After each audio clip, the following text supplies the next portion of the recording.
मैं सबसे पहले नोएडा से हमारे साथ आए समाजवादी पार्टी में जुड़ रहे किसान नेता, क्रांतिकारी और लगातार संघर्ष करने वाले सुधीर चौहान जी का मैं बहुत बहुत धन्यवाद और आभार प्रकट करता हूं। न केवल मैं उनका, उनके साथ साथ बहुत जिम्मेदार लोग, सम्मानित लोग जो लगातार किसानों के सवालों को लेकर के उनके हक, उनके सम्मान को दिलाने के लिए लगातार लड़ाई लड़ रहे हैं। मैं एक एक साथी का बहुत बहुत धन्यवाद और आभार प्रकट करना चाहता हूं।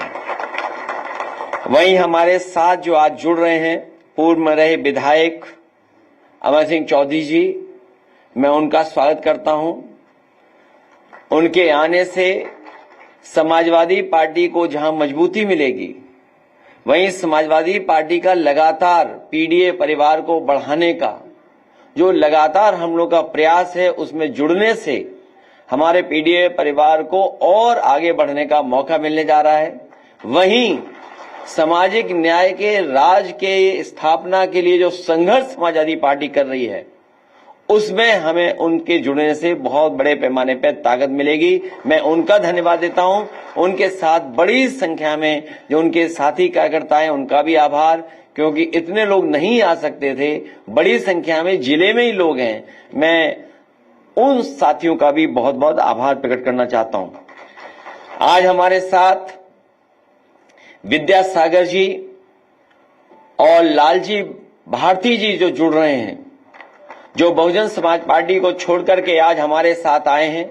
न केवल वो दोनों लोग आए हैं, बल्कि उनके साथ बड़ी संख्या में साथी जो आज यहां पर हैं, गोरखपुर और आसपास के जिलों में जो बड़ी संख्या में बहुजन समाज पार्टी को छोड़ करके आ रहे हैं। मैं उन सभी साथियों का बहुत बहुत धन्यवाद और आभार प्रकट करना चाहता हूं कि जहां पर बाबा साहब भीमराव अम्बेडकर जी, मान्यवर काशीराम, डॉक्टर राम मनोहर लोहिया, नेताजी जो लगातार संघर्ष करते रहे, उनका लगातार ये रास्ता रहा कि लोगों को सामाजिक न्याय मिले, हमारे गरीब और पीड़ित परिवार के लोगों का जो हक और सम्मान छीना जा रहा है, वो हक सम्मान मिले और सामाजिक न्याय के राज की स्थापना के लिए हम सब लोग मिलकर के संघर्ष करेंगे। और हमें पूरा भरोसा है कि 2027 में पीडीए सरकार बना करके सामाजिक न्याय के राज की स्थापना करने का काम करेंगे।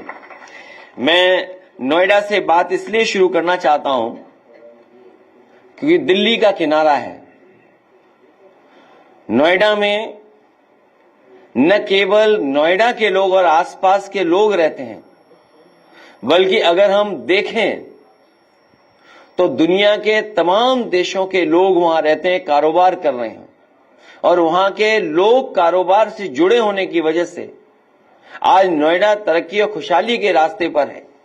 लेकिन जो हमारे किसान हैं, जिनकी जमीन पर वो तमाम खुशहाली और तरक्की लाने का जो प्रयास चल रहा है, अगर किसानों के साथ धोखा होता है तो मैं समझता हूं ये विकास और विकास का रास्ता नहीं हो सकता है। इसलिए मैं आज अपने नोएडा के आए हुए सुधीर चौहान जी के साथ साथ जितने भी किसान साथी हैं और जो नहीं आ पाए, उन्हें भरोसा दिलाना चाहता हूं कि भविष्य में जो आपकी मांगे हैं, उन मांगों को पूरा करने के लिए समाजवादी पार्टी आपके साथ खड़ी होगी। क्योंकि जमीन बढ़ नहीं सकती।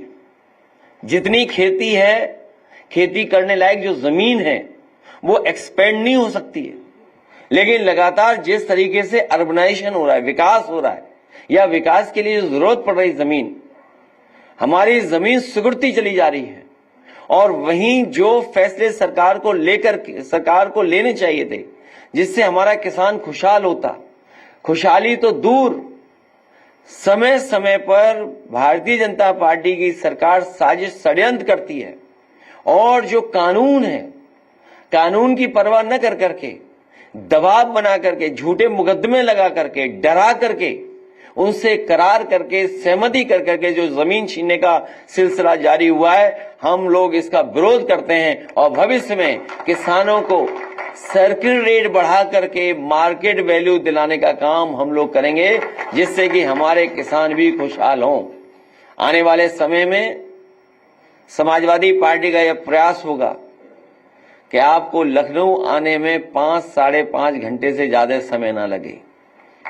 इस तरह की सड़कें हालांकि बना करके समाजवादियों ने दिखाई है, लेकिन भविष्य में वो इंफ्रास्ट्रक्चर भी बना करके देंगे जिससे कि हमारी अर्थव्यवस्था को तो लाभ पहुंचेगा ही पहुंचेगा, वहीं हमारे किसान, हमारे गरीब नौजवान, उनको रोजगार और नौकरी के भी अवसर बनने का और मिलने का मौका मिलेगा। जहां आज हम लोग यहां बैठे हैं, वहीं Uttar Pradesh international trade show का कार्यक्रम कर रहा है। ये तब कर रहे हैं जब ये भूल चुके हैं कि अमेरिका ने अभी अभी टैरिफ लगाया है। 1 डिस्ट्रिक्ट 1 प्रोडक्ट का प्रचार किया इन्होंने, लेकिन जो हमारे कारोबार करने वाले लोग हैं, जिनका नुकसान हो रहा है टैरिफ की वजह से, उनके लिए क्या सरकार ने फैसला लिया, अभी तक सरकार सामने नहीं आई है। कम से कम सरकार को जो कारोबार का नुकसान हो रहा है उसके लिए मदद करने के लिए आगे आना चाहिए, जिससे हमारा कारोबार चलता रहे, कारोबार के लोगों का नुकसान ना हो। जहां पंचायत, ग्राम पंचायत और हमारे गांव की सभी पावर छीन ली गई है लगभग नोएडा जिले में। आने वाले समय में हमारे गांवों का विकास कैसे हो, गांव का विकास शहरी विकास से कैसे जुड़ सके, उसके लिए भी अगर हमें उन्हें कोई न कोई रास्ता निकाल करके उन्हें भी अधिकार देने का काम करना पड़ा, तो चाहे हमें कोई भी बदलाव लाना पड़ेगा, जो उनके अधिकार छीने गए हैं उन अधिकारों को देने का काम करेंगे, क्योंकि जो हमारे गांव है वो भी खुशहाली के रास्ते पर आगे बढ़े। मैं सभी साथियों का फिर एक बार धन्यवाद देता हूं।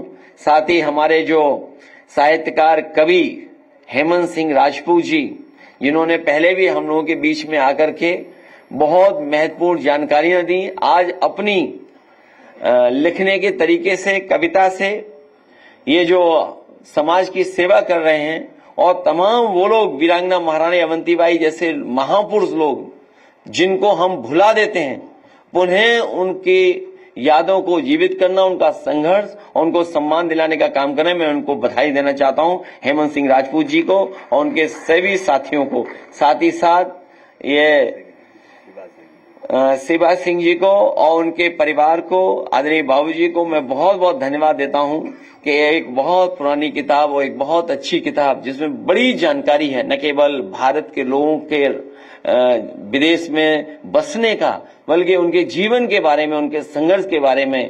पहला गिरमठिया जो, हाँ, और सबसे महत्वपूर्ण बात है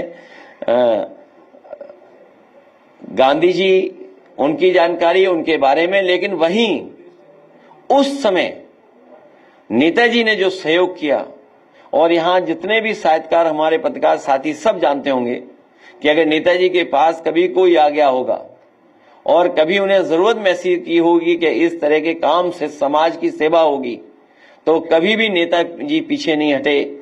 उस समय जो सहयोग किया है, मैं समझता हूं उस समय का जो हजारों का सहयोग है वो लाखों का रहा होगा।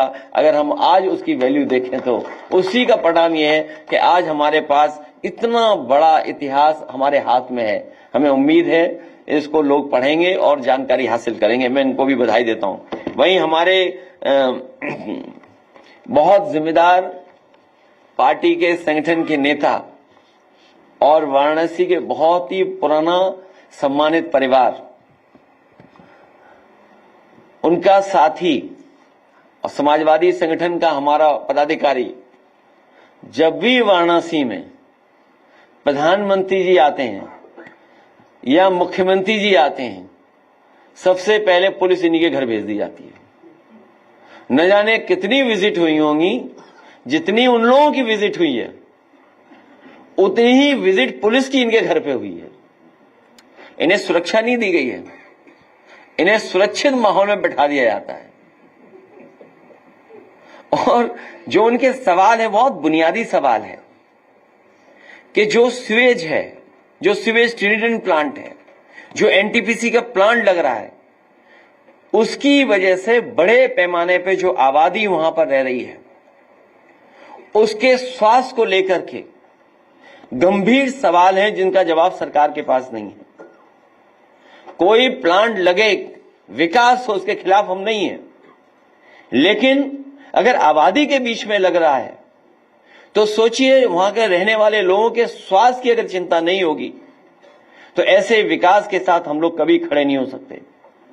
कि अगर स्वास्थ्य का नुकसान होगा, उनके शरीर का नुकसान होगा, तो हम सब मिलकर के उसका विरोध करेंगे। हमारी मांग है कि जो वहां पर sewage treatment plant, biomedical waste treatment plant, NTPC या अन्य संस्थानों के माध्यम से लग रहे हैं, कम से कम आज के समय के हिसाब से जो टेक्नोलॉजी है, जिस टेक्नोलॉजी के माध्यम से कोई भी पॉल्यूटेंट बाहर नहीं आ सकता, पॉल्यूशन नहीं हो सकता है, सरकार के पास पैसे की कमी नहीं है। सरकार खुद ही कह रही है कि हमारा बजट सरप्लस है। अभी कुछ दिन पहले हमने सुना कि सरकार ये कह रही है कि हमारा बजट सरप्लस है। पहली बार अगर बजट सरप्लस है तो हमारे वाराणसी और प्रधानमंत्री जी के क्षेत्र के लोग क्यों जान खोएं? क्योंकि अगर ये पॉल्यूशन नहीं रुकता है तो हो सकता है इनकी आंखें खराब हो जाएं, शरीर खराब हो जाए, कैंसर हो जाए। न केवल इनको फेस करना पड़ेगा बल्कि आने वाली पीढ़ी जो है उसे भी फेस करना पड़ेगा। इसलिए हमारी मांग है कि अगर प्रधानमंत्री जी के क्षेत्र में इतना बड़ा कारखाना लगा है या इस तरह का पॉल्यूशन के खत्म करने के लिए प्लांट लग रहा है तो वो पूरे मानक के साथ लगे, आज के समय के हिसाब से जो टेक्नोलॉजी है उसके हिसाब से लगे, तभी वहां के आसपास के लोगों का जीवन बचेगा, जीवन सुरक्षित होगा। केवल एक जगह नहीं, एनटीपीसी तो बहुत मुनाफे में होगा। हमारे सांसद लालजी वर्मा जी हैं, ये जानते होंगे, इनके क्षेत्र में लगाए कारखाना एनटीपीसी का। एक तो हम ही लोगों ने लगवाया 3x660 super critical thermal plant, एक यूनिट समाजवादी सरकार में लगी। वहां के गांव और आसपास के लोगों को पॉल्यूशन का सामना करना पड़ रहा है, बड़े पैमाने पर राख उड़ती है, एयर पॉल्यूशन है। जो प्रोसीजर उन्हें अपनाना चाहिए राख को ढोने के लिए, राख को हटाने के लिए, भारतीय जनता पार्टी के लोग ठेकेदारों से मिलकर के वो पूरा पैसा खा जा रहे हैं, जिसकी वजह से बड़े पैमाने पर राख उड़ रही है, जो आंखों में, सांस के लिए या पेड़ पत्तों के लिए या वहां के जो जितनी भी खेती बाड़ी उसको नुकसान पहुंचा रही है। हमारी मांग है कि एनटीपीसी अंबेडकर नगर में जो कारखाने लगे हैं, जो उनकी बड़ी बड़ी चिमनियां हैं, उनके फिल्टर प्लांट आधुनिक हों, टेक्नोलॉजी के हिसाब से जो आज के समय पर सबसे बेस्ट जो हो सकता है वो फिल्टर प्लांट लगना चाहिए, जिससे कि वहां के आसपास का एनवायरनमेंट साफ सुथरा रहे, लोगों का जीवन का नुकसान न हो और भविष्य में उनको इलाज के लिए दूसरी जगह न जाना पड़े। हमें उम्मीद है सरकार फैसला लेगी। वहीं सरकार काम के अलावा गंजिंग कर रही है। हमारे जितने पत्रकार साथी हैं ये जानते होंगे, जब गंजिंग करने कोई जाता है तो बहुत कपड़े अपने ढंग के पहन के जाता, तैयारी के साथ जाता है। पता नहीं सरकार को पता ही नहीं कहां की गंजिंग कर रहे हैं। और सच्चाई ये है, जिन्होंने जीएसटी लगा करके लूटा, खजाना बना लिया, इकट्ठा कर लिया, आज वही लोग जनता को धोखा देने के लिए निकले हैं। बताओ, 9 साल में इनको पता लगा कि दूध महंगा हो गया है, दही महंगा हो गया, खाने पीने का सामान महंगा हो गया, किताबें महंगी हो गई हैं, कपड़ा गरीब का महंगा हो गया। सोचिए 9 साल बाद पता लगा इन्हें। अभी तक कितना इन्होंने इकट्ठा किया होगा, क्या उसकी भरपाई होगी? और जो जानकारी मिल रही है व्यापारियों के माध्यम से, ये एक तरफ तो कम कर रहे हैं लेकिन दूसरी तरफ जीएसटी बढ़ा करके वही ले रहे हैं। सच्चाई तो ये है कि ये मुनाफा कमाने दे रहे हैं। भारतीय जनता पार्टी के लोगों के फैसले, उनकी सरकार के फैसले यही हैं कि वो मुनाफा कमाने दे रहे हैं। ये जब तक मुनाफा कमाना बंद नहीं होगा तब तक महंगाई कम नहीं हो सकती है। ये जीएसटी का कम करना धोखा देना है। कल भी मैं एक बड़े अखबार का सबसे बड़ा एड, फुल पेज एड देख रहा था मैं। किसी क्रीम पे 2 रुपए कम हो गए, किसी और शैम्पू पे 3 रुपए कम हो गए, 4 रुपए कम हो गए। अगर ये बात गलत है तो सरकार बताएगी मैं गलत बोल रहा हूं। और वो भी बड़ा बड़ा विज्ञापन है। आप बताइए, क्रीम पर 2 रुपए 4 रुपए कम हो जाएं तो हमारे किसान को क्या लाभ है इससे? अगर मुख्यमंत्री ये बताएं कि शावर जेल से, बॉडी लोशन से जो कम हो गया, इससे बताइए किसान को क्या लाभ है? हमारे नौजवान को कौन सी नौकरी मिल गई, रोजगार मिल गया, कौन सा कारोबार बढ़ गया? क्योंकि सरकार के पास कोई नैरेटिव नहीं बचा, सरकार के पास कोई कार्यक्रम नहीं है। इसलिए ये धोखा देने के लिए गंजिंग करने निकले हैं। गंजिंग करने वालों को सबक सिखाने का काम करेंगे। गंजिंग और गांजा,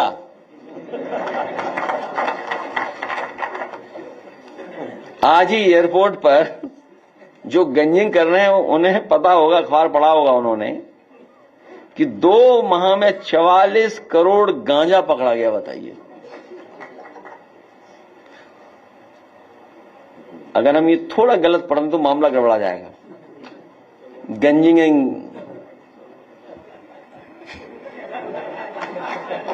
और गांजा, थोड़ी हिंदी हमारी गड़बड़ा जाए तो सब गड़बड़ हो जाएगा। इसलिए भविष्य में हम आपको भरोसा दिलाते हैं। बहुत देर बाद हंसे तुम। यही समाचार है और क्या। भविष्य में ये इस महंगाई को कम करने के लिए समाजवादी पार्टी संकल्प लेती है कि डॉक्टर राममनोहर लोहिया और नेताजी ने जो दाम बांधो नीति को लेकर के समय समय पर बात रखी थी और सरकार बनने पर कुछ चीजों पर अमल किया गया था। हम उत्तर प्रदेश की जनता को भरोसा दिलाते हैं कि 2027 में सरकार बनने के बाद दाम बांधो नीति को लागू कर करके जरूरत की चीजों को सस्ता करने का काम करेंगे। उसकी कीमत कुछ भी हो, एक दाम बांधो नीति जो डॉक्टर राममनोहर लोहिया जी ने दी थी, समाजवादियों की है, उस दिशा में हम लोग काम करने का काम करेंगे। एक बार फिर मैं नोएडा और आसपास के लोग आए उनका धन्यवाद देता हूं और खासकर हमारे अमर सिंह चौधरी जी का विशेष धन्यवाद। इनके आने से हमारी पार्टी को और लाभ मिलेगा। हमारे गोरखपुर के साथी आए हैं, मैं धन्यवाद देता हूं, बधाई देता हूं। मैं उन्हें भरोसा दिलाता हूं राजनीतिक तौर पर उनको सम्मान देने का काम और सामाजिक न्याय की जो लड़ाई आप लोगों ने लड़ी है, बाबा साहब भीमराव अम्बेडकर जी के सिद्धांतों को लेकर के माननीय काशीराम जी के रास्ते पर चले हैं। हम लोग सामाजिक न्याय के राज की स्थापना के लिए आपके साथ खड़े होकर के समाजवादी लोग आगे बढ़ने का काम करेंगे। क्या चीज?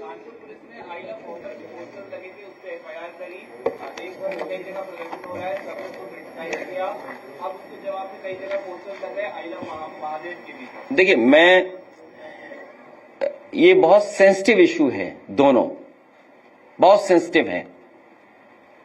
हमें आपको ये देखना चाहिए इसकी जड़ में कौन है।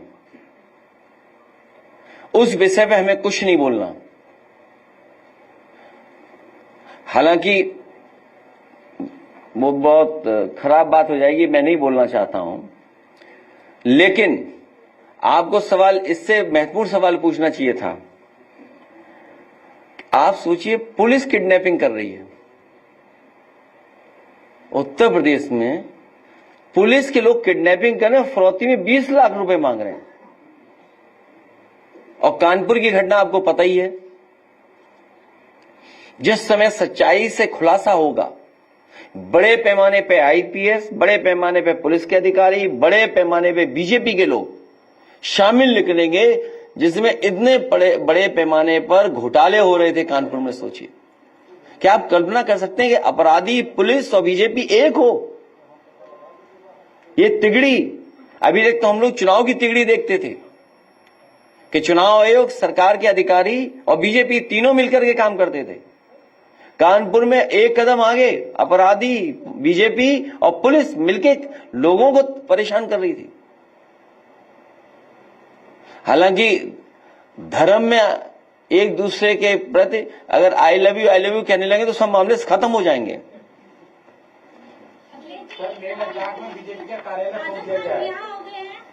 हम लोग हिंसा के पक्षधर लोग नहीं हैं और बीजेपी के लोगों को भी हिंसा के लिए बढ़ावा नहीं देना चाहिए लोगों को।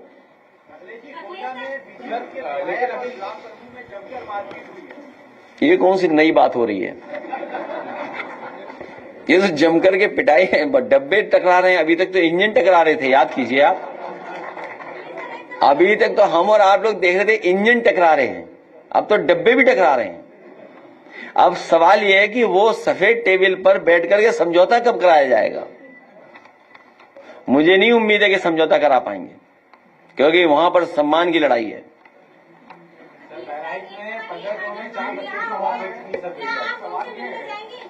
उत्तर प्रदेश में अब जाति का इस्तेमाल नहीं किया जाएगा। सरकार ने आदेश जारी किया है, आपको जाति के नाम पे आंदोलन के विरुद्ध का, इसको आप किस तरह से देखते हैं? क्या आप ये पी ने इस पर कहा है कि इसलिए इसमें रोक लगाई है ताकि लोग अपना हक न मांगे? वैसे मैं अपना पक्ष रख चुका हूं सोशल मीडिया के माध्यम से। जाति हमारा पहला इमोशनल कनेक्ट है। जाति हमारा पहला इमोशनल कनेक्ट है और जो भी आरक्षण है यहां पर वो जाति के आधार पर है। बाबा साहब भीमराव अम्बेडकर जी ने जो आरक्षण दिया है संविधान में, जाति के हिसाब से मिला है। और उसके बाद मंडल कमीशन जो बना, उसकी जो प्रस्तावना है, उस प्रस्तावना में यही चर्चा हुई कि आखिरकार हम आरक्षण कैसे दें। उस प्रस्तावना में यही बात निकल करके आई, क्योंकि जाति के आधार पर हम पिछड़े हैं, इसलिए जाति के हिसाब से आरक्षण मिलेगा। ये भारतीय जनता पार्टी के लोग समय समय पर घबराए हुए हैं। ये पीडीए की एकता से घबराए हुए हैं, बहुजन समाज की एकता से घबराए हुए हैं, इसलिए इधर उधर भाग रहे हैं। और जब से समाजवादी पार्टी ने ग्राफ जारी किए, ग्राफ बना करके, जिसमें हम लोगों ने सवाल पूछा उनसे कि बताइए एसटीएफ में पीडीए कितने हैं, या किसी जिले का हम लोगों ने ग्राफ करके सूचना दी कि इस जिले में न्याय इसलिए नहीं मिल रहा है क्योंकि यहां पीडीए परिवार का कोई है ही नहीं। कोई विभाग उठा करके देख लीजिए आप, यही विभाग जिसमें 44 करोड़ गांजा पकड़ा गया है, पीडीए के लोगों को दुकान ही नहीं मिली किसी को। कब्जा किसका है उसमें? तो ये पीडीए की लड़ाई से घबराए हुए लोग हैं कि पिछड़े, दलित, आदिवासी, अल्पसंख्यक सब लोग मिलकर के एक हो रहे हैं। और उन्होंने पिछले 9 साल से देखा कि किस तरीके से ये सरकार अपमानित कर रही है। अपमानित ही नहीं कर रही है, ऐसी जगह से कब्जा कर लिया है प्रचार के लिए, वहां भी इन्वेस्टमेंट बढ़ा दिया है, तो सच्चाई भी नहीं पहुंच पा रही है। हमारे कैमरे तो सही रिकॉर्ड करते हैं, लेकिन टीवी पे चलता कुछ और है। ये लड़ाई बड़ी है, इसलिए घबराए हुए हैं लोग, जिन्हें आरक्षण खत्म करना है। और फिर जो हरिजन एक्ट है, वो तो जाति के आधार पे गाली करो, जो पूरा एक्ट ही इसी लिए बना है, जाति के हिसाब से तो अपमानित हो रहे हैं। ये बताए सरकार की गंगा जल से धोने वाले मकान को, उसके लिए क्या कानून लाए हैं, और जिन्होंने धुलवाया उन पे कार्रवाई क्या हुई है? न केवल वो, बल्कि मंदिर में जिसमें हम लोग गए थे, मैं खुद मंदिर में गया, वहां के पुजारी, वहां के पंडित जी मना कर रहे थे कि गंगा जल से मंदिर मत धोइए, लेकिन भारतीय जनता पार्टी के लोगों ने उस मंदिर को गंगा जल से धुलवाया था। जिस दिन ये जवाब बता देंगे कि आखिरकार क्यों धुलवाया था, उसी दिन हम उनकी बात मान लेंगे। और अगर ये बात नहीं बता पाते हैं तो ये सामाजिक न्याय के राज की स्थापना की लड़ाई लगातार जारी रहेगी। लोगों को हम लोग जागरूक करेंगे। और मुझे खुशी इस बात की कि पीडीए और समाजवादी पार्टी ने सबका भरोसा जीता है। जो विकास और जो सामाजिक न्याय के राज की स्थापना के लिए संघर्ष पार्टी ने किया, हमें उम्मीद है कि बड़े पैमाने पर लोग और जुड़ेंगे समाजवादी पार्टी के आंदोलन से।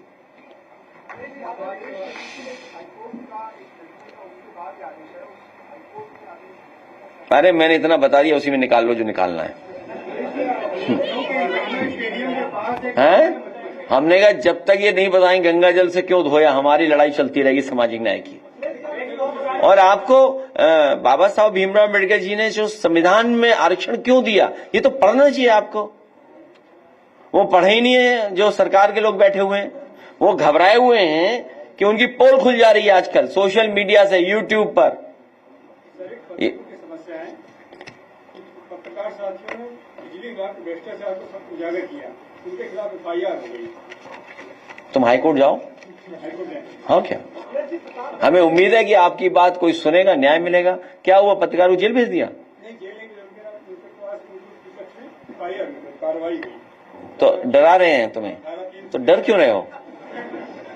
तुम्ही पे हुई है, तुम्ही पे हैं, इन्हीं पे हुई है। क्या भ्रष्टाचार खोल दिया तुमने?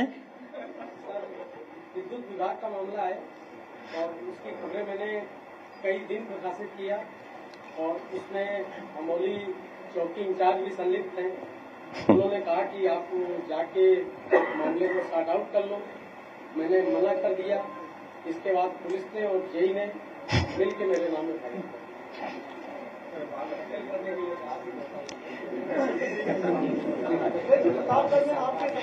ये मैं आपसे कह रहा हूं, उत्तर प्रदेश के सब रिकॉर्ड तोड़ दिए भारतीय जनता पार्टी ने भ्रष्टाचार में। एक एक विभाग में बड़े पैमाने भ्रष्टाचार है।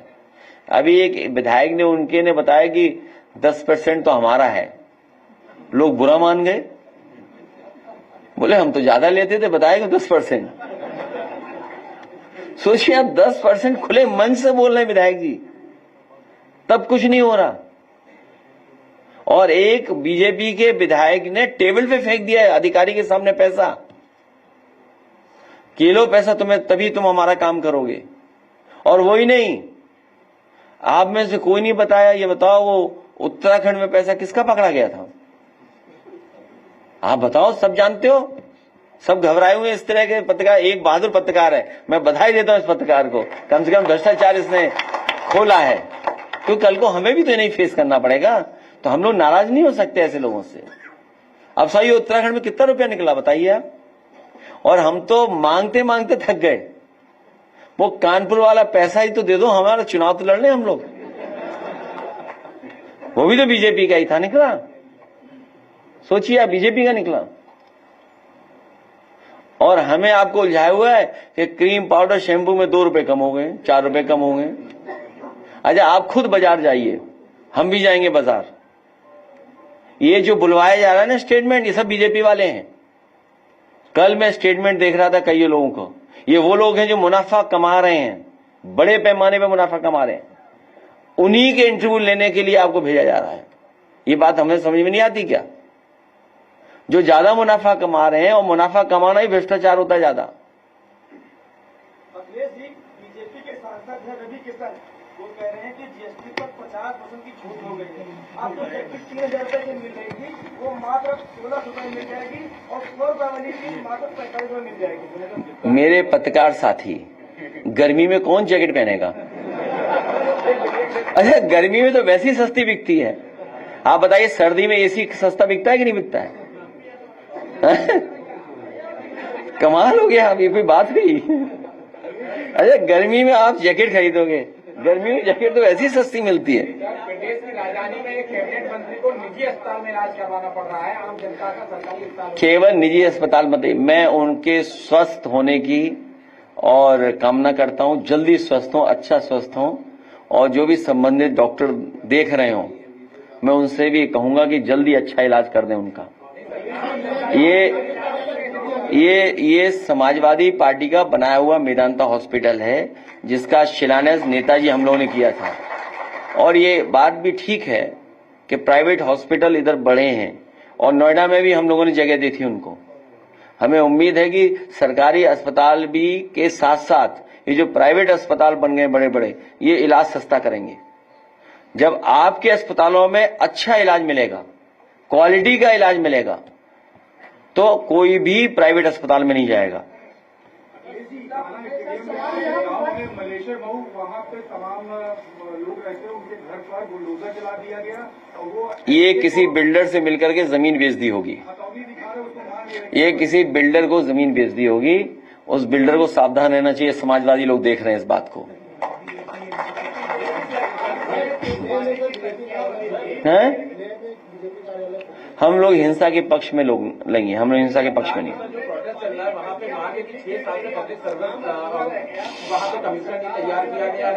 लेह लद्दाख के लोगों की जो मांग है, लेह लद्दाख के लोगों की जो मांग है, वहां के लीडर्स, वहां के काउंसिल के लोग, वहां के रिप्रेजेंटेटिव को जो भारतीय जनता पार्टी ने आश्वासन दिया था कि स्टेटहुड और उनको पावर्स वापस की जाएंगी।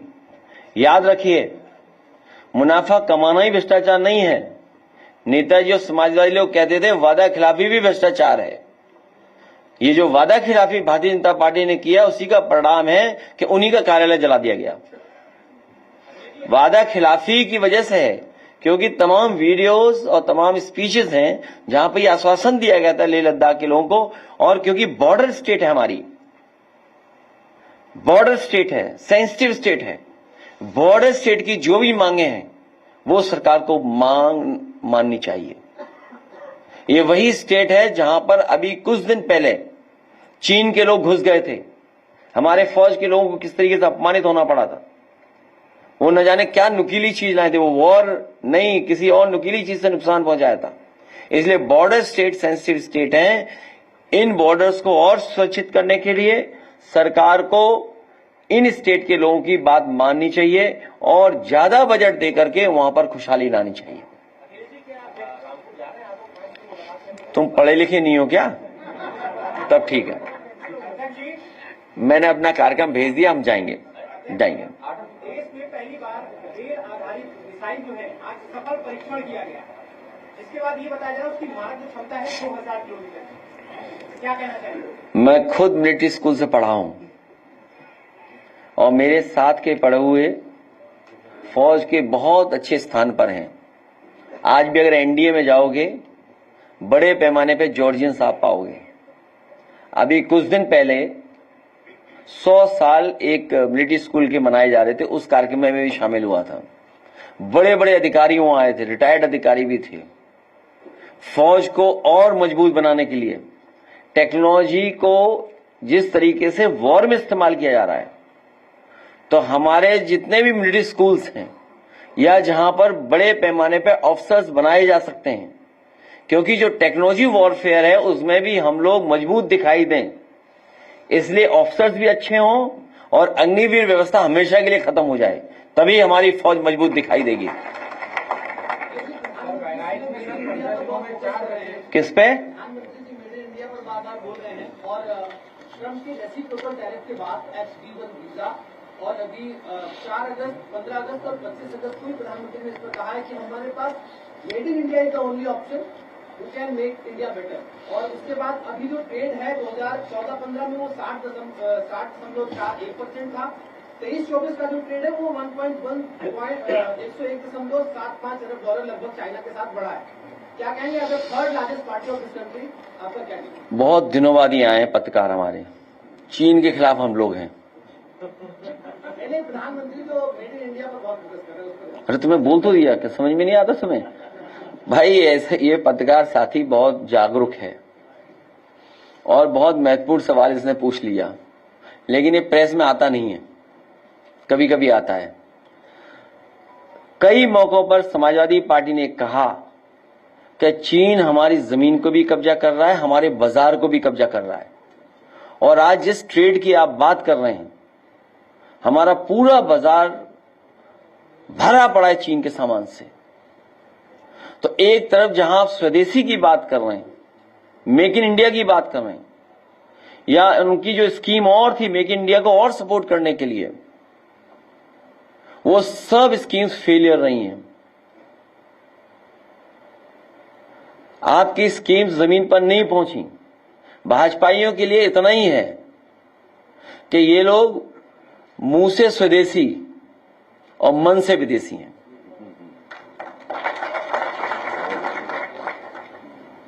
और जब तक हमारे उद्योग कारखाने लगाने वालों की मदद नहीं करेंगे, कोई पॉलिसी के तहत हमारे लोगों को सपोर्ट नहीं करेंगे, और फिर 2014 से लेकर के आज कितने साल हो गए?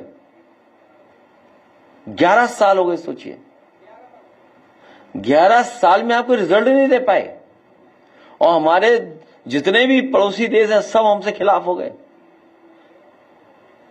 जब हम लोग स्पीचेस सुनते हैं और देश के लोगों की, आप सोचिए किस लेवल पे वो बात कर रहे हैं, किस लेवल पे काम कर रहे हैं। लेकिन हमारे मुख्यमंत्री को तो विदेश पसंद ही नहीं है, तो क्यों मेक इन इंडिया की बात कर रहे हैं? अगर प्रधानमंत्री जी मेक इन इंडिया की बात कर रहे हैं तो हमारे मुख्यमंत्री जी को विदेश पसंद नहीं है। इसलिए सबसे पहले अगर मेक इन इंडिया को बढ़ावा देना है तो मुख्यमंत्री जी को हटाइए उत्तर प्रदेश से। क्यों, आपने विधानसभा में नहीं सुना था? याद कीजिए, क्या था? विदेश पढ़ रहे हैं इनके बच्चे। आप बताइए अमेरिका में कितने बच्चे पढ़ने जाते थे हमारे? लगभग 8 लाख से ज्यादा बच्चे विदेश पढ़ते हैं हमारे, जिसमें सबसे ज्यादा अमेरिका में पढ़ने जाते थे। और नौकरी करने वाले भी सबसे ज्यादा वहीं पर है। H1 वीजा जो चाहिए, कंपनियों को मुनाफा कम करने के लिए उनका वेतन हो जाएगा, बेचारे आएंगे वापिस। उन्हीं लोगों ने सुना है, हमने हालांकि नहीं कहना चाहिए लेकिन सुना है कि H1 वीजा वालों ने ज्यादा वोट दिया बीजेपी को। आप छोड़िए, जाओगे नहीं यहां से। चलिए मैं एक बार फिर देखिए, अभी जो अब तो जानवर राजधानी तक आ गए हैं। सुनिए, अभी नहीं, गाने हैं दो गाने हैं। एक मिनट, धन्यवाद। हमें अपने बहराइच में तो है ही जो हमला हो रहा है बहराइच में, और हमारे जितने भी, एक मिनट मेरी गलती है ये, मैंने जल्दी विदा कर दिया। 2 गाने अभी बहराइच में तो है ही है, लेकिन अब तो राजधानी तक आ गए हैं जानवर। राजधानी में सीतापुर, लखीमपुर, सब जगह जानवर हैं। तो बताओ, राजधानी में आ गया, सरकार को पता है कि नहीं पता है? तो AI जनरेटेड है, उस पर FIR करिए, जिसने भी जनरेट की है। तो तुम्हारी AI फेल है? तुम्हारी AI क्या कर रही है? अगर AI किसी ने जनरेट कर दी इमेज, तो तुम्हारी आर्टिफिशियल इंटेलिजेंस क्या काम कर रही है बताइए आप? सरकार की AI कहां है? तो सरकार पीछे है और लोग आगे हैं।